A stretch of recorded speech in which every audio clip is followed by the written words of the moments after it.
जब तक मुसलमान ताकतें एक के बाद दूसरी तबाह व बर्बाद ना हो जाएं, उस वक्त तक ये सदर बुश के अमन का ख्वाब पूरा नहीं हो सकता। बस उसके बाद किसकी बारी है, ये नहीं मैं कह सकता पाकिस्तान की है या शाम की है।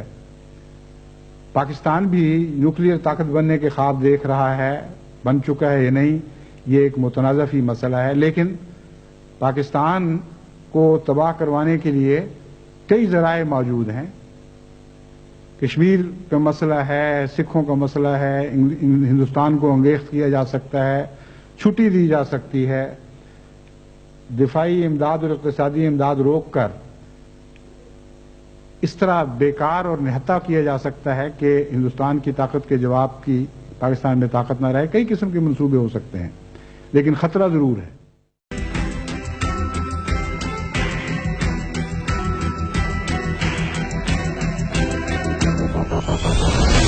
हिंदुस्तान को अंगेख्त किया जा सकता है, छुट्टी दी जा सकती है।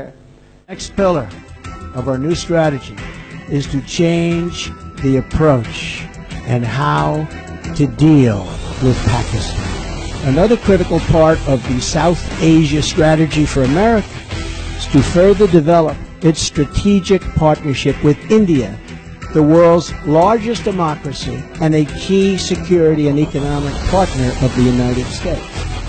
We appreciate India's important contributions to stability in Afghanistan, but India makes billions of dollars in trade with the United States, and we want them to help us more with Afghanistan, especially in the area of economic assistance and development. We are committed to pursuing our shared objectives for peace and security in South Asia and the broader Indo-Pacific region. दिफाई इमदाद और इक़्तिसादी इमदाद रोक कर इस तरह बेकार और निहत्ता किया जा सकता है कि हिंदुस्तान की ताकत के जवाब की पाकिस्तान में ताकत न रहे।